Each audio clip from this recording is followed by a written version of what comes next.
It's a peace that allows us to face whatever comes our way in life and to be able to face it with comfort, without fear, without worry, without stress.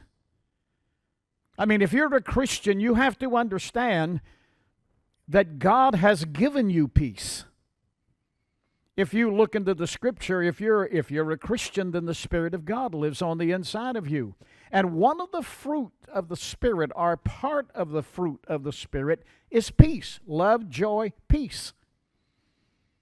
So if Christ lives in me by His Spirit, I have peace. And I thought about that because I've met so many people who are Christians that have no peace.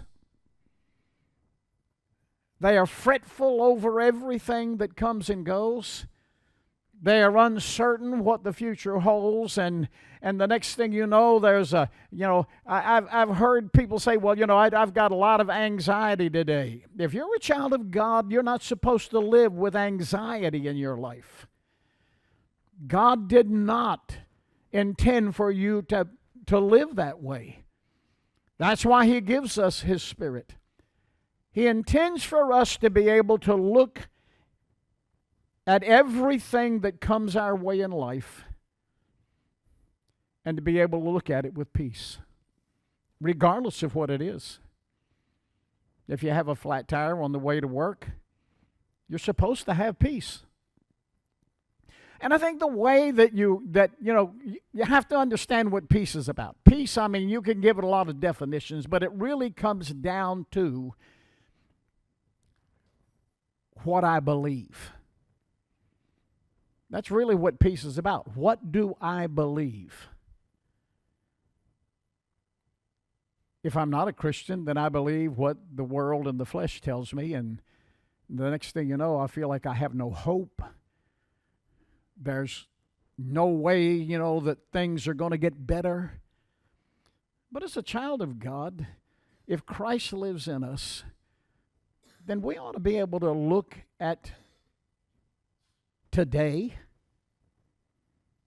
and we ought to be able to look at the future, because an absence of peace has everything to do about looking into the future for a lot of people. Anxiety is about looking into the future. Anxiety is looking at the future and the circumstances that I'm facing, and I get overwhelmed with this feeling that things aren't really going to get better. If anything, they're going to get worse. But Jesus came so that you don't have to live a life with no peace. That's why He's the Prince of Peace. He was sent to us from the God of peace. And He intends for you and I to live in peace. Peace that says, regardless of what's going on, regardless of how things look, regardless of what people say,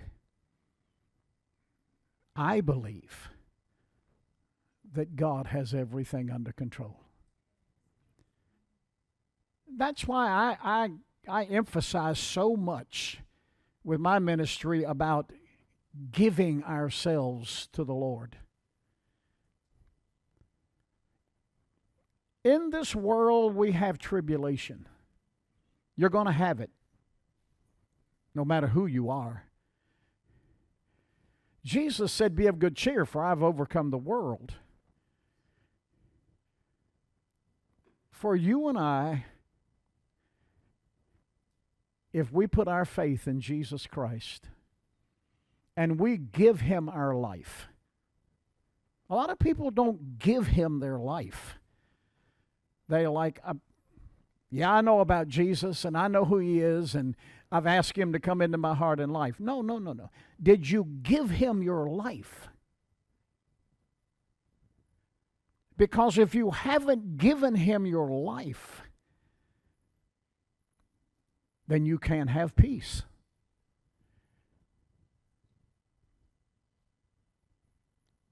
It's like getting in the car with somebody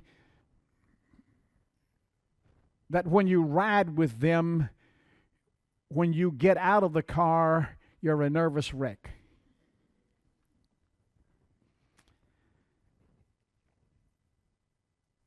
When you have peace, I mean real peace, I'm talking about real peace, the kind that lasts no matter what's going on, then you can face anything. You can deal with anything because you've put your faith in Jesus Christ. And you have given Him your life.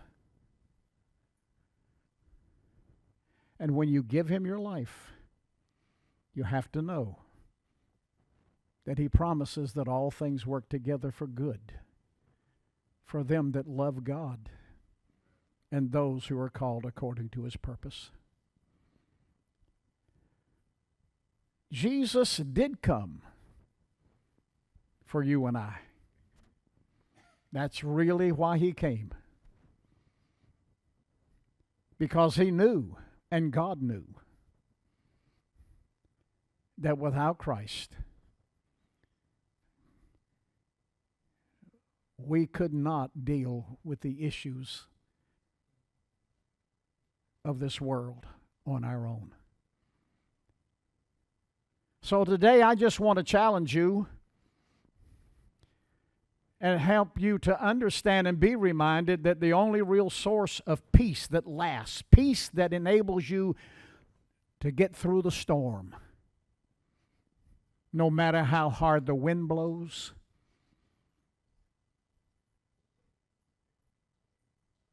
no matter how difficult it may be. When you've done everything that you can do and nothing seems to change,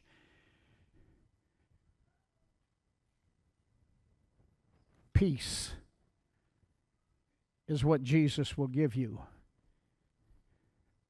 There's a prescription for peace that I want to read to you, and these are my few words, and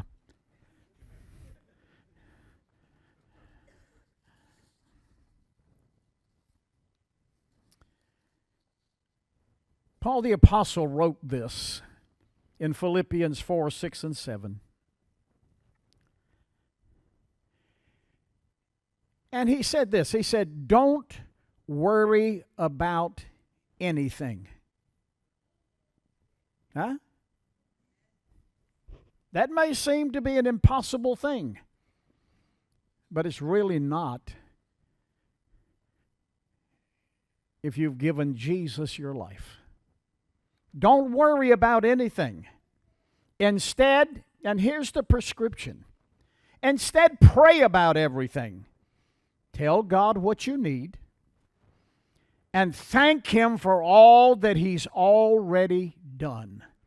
Now, I want to challenge you with that here before, as I close this, my few words.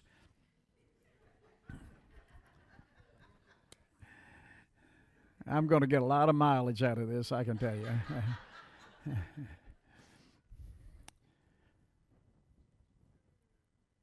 When the things are not good and they're tough, if God has ever done anything for you,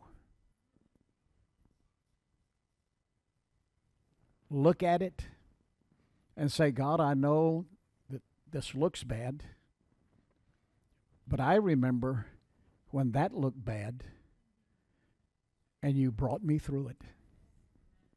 And this is what he says. When you pray about everything and you thank Him for all He's done, then you will experience God's peace, which exceeds everything that you can understand. I've had people say to me, I'm sure you've had them say to you, how in the world can you be so peaceful with all of this going on? It's pretty simple. I just put it in God's hands. Because we all know that He can do what we could never do. His peace will guard you. It'll guard your hearts. It'll guard your minds as you live in Jesus Christ. Isaiah said this, Thou wilt keep him in perfect peace, whose mind is stayed on thee, because he trusts in you. When the storms come and the winds blow and the waves seem as if they'll sink your ship, just remember, you can have peace. And not only can you have peace, but the Prince of Peace will take you through it.